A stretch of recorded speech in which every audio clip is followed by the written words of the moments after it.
Hi everyone, Shonktony Wonk Tanner here. Okay, I'll never do that again, I promise. Welcome to the first Shonky Music album review, hopefully the first of many to come. And yes, we start with the 5-piece band from Abingdon, Oxfordshire, who call themselves Radiohead! Radiohead! Radiohead! Thank you, Wesley Willis. Yes, Radiohead. The band who went from begrudgingly riding the coattails of the grunge movement, and this wonderful moment from a live performance for MTV, to being one of the most innovative alternative bands of the late 20th and 21st century. They've been constantly incorporating new elements and influences into their music, some of which are just downright strange.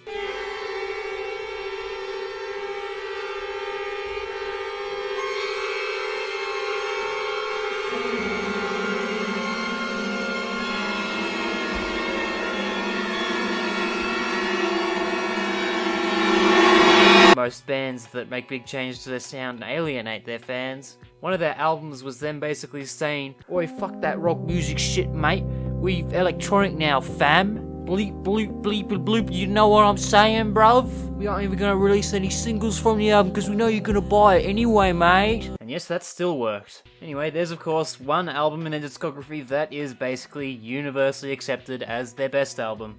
An album that could satisfy those left-of-center music fans with its unique influences, yet at the same time be surprisingly accessible for casual listeners, and those who usually distance themselves from alternative bands.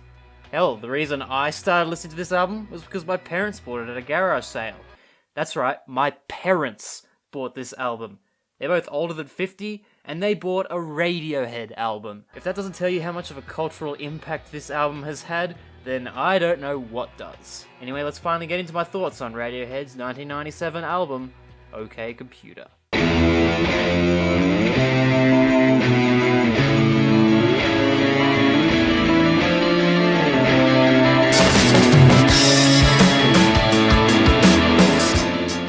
Get this out of the way right now. This isn't even my favourite Radiohead album. It was my first Radiohead album, but, I started hearing more of their albums, and I feel like at least one or two of them are better than this one. You'll find out which ones I prefer over OK Computer another time, I suppose. But I can definitely see why OK Computer is so well received by this many people. So OK Computer was the first Radiohead album to feature Nigel Godrich as the main producer. He's gone on to produce all of Radiohead's albums since, which is very well deserved because he did a top job on this album. Everything sounds so clear, and all of the different layers of recordings and instruments just blend together so well. It creates a rather busy sound most of the time, but very rarely does one instrumental element overpower everything else in the song, so it's a very, very good balance. Quite a lot of the lyrics that Tom York sings are generally criticisms towards the government back then and just society in general, though really I don't give much of a shit about the lyrics at all. One thing you should know about me that might explain some of my reviews in the future: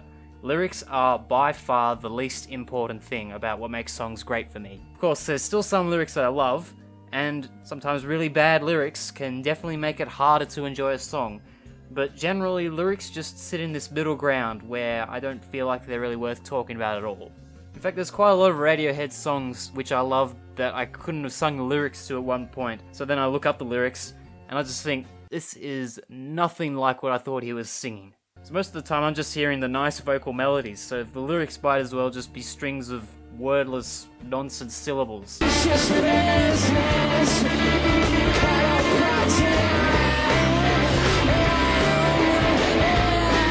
Deeply analysing Radiohead lyrics can just fuck off, really. Tom York's a great singer, let's leave it at that. I guess I should look more at the individual songs on the album now.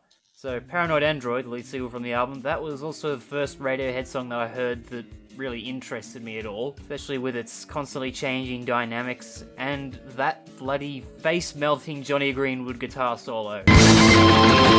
Still kind of surprises me that their record label let them release that as the lead single from OK Computer. Might have been one of the first instances of Radiohead showing mainstream radio that they were a lot more progressive than a lot of their alternative rock peers. It's not that surprising that the song only peaked in the UK at number 3. What the fuck? I can definitely see where the critical acclaim for OK Computer comes from, but it still kind of baffles me how much chart success it had. Anyway, that song's definitely the best song out of the major singles from OK Computer for me. Karma Police is alright, though the second half of it's way better than the first half. And No Surprises is a cute little song, which is the exact opposite of what the lyrics are supposed to be, I know. But for some reason, I always felt like No Surprises could have been on the Shrek soundtrack, and I still don't really know why. Maybe it reminds me of a song that was on the Shrek soundtrack that I've forgotten? Is there like any possible reason that I could associate that song with Shrek, or am I crazy? Actually, I probably am crazy anyway, so just forget about that. The album's opening track, Airbag, is really interesting because it has Greenwood thrashing away at his guitar, so it's obviously still a rock song, but the way that Phil Selway's drums are programmed into more of a hip-hop beat threatens to push it out of rock territory. The fact that Radiohead could majorly push boundaries like this, yet the song that they made still remains in the rock category, is pretty impressive in my eyes. Also, some of the guitar noises on that and on Paranoid Android are just mental, like, to the point where you might think that they're synths. They're that crazy. Speaking of synths, Subterranean Homesick Alien has this great atmosphere through its warm, smooth keyboards and guitars sliding and diving up and down in the background. One of those songs that I constantly forget about, but then I hear it again and I'm reminded of just how damn satisfying it is to listen to. The band also created a pretty good atmosphere on Climbing Up the Walls, one of dread and rising insanity that really pays off. Electioneering is a track that I think gets a lot of dislike from people because of how heavy it is, which somewhat clashes with the rest of the album. Honestly, I'm not crazy about the song either, and as far as heavy songs go, it's a bit weak in comparison, but it's still a good track and I think people give it far too much shit. No, for me, the bad song on OK Computer is the fear-mongering wank that is Fitter Happier.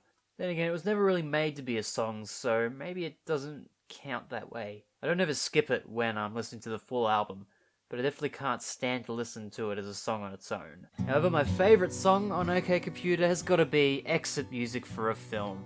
There's just so much to like about the song, from the tender opening with just York and his acoustic guitar, to the eerie Mellotron choir that comes in, and then in the final section the song just explodes, and then York builds to one of his most passionate vocal moments on the entire album.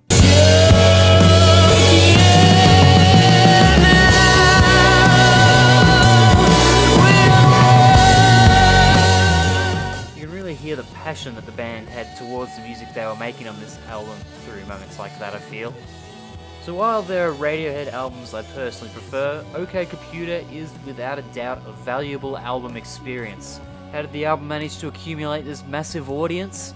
Still fuck knows, but it's so well made that I feel like its accolades and reception have been well deserved.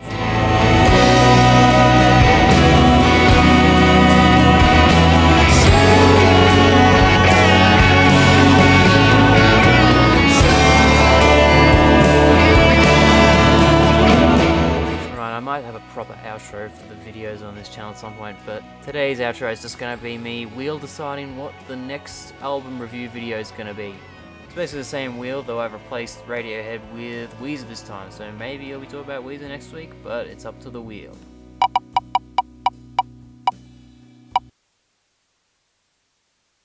Well, fuck me, it was Weezer.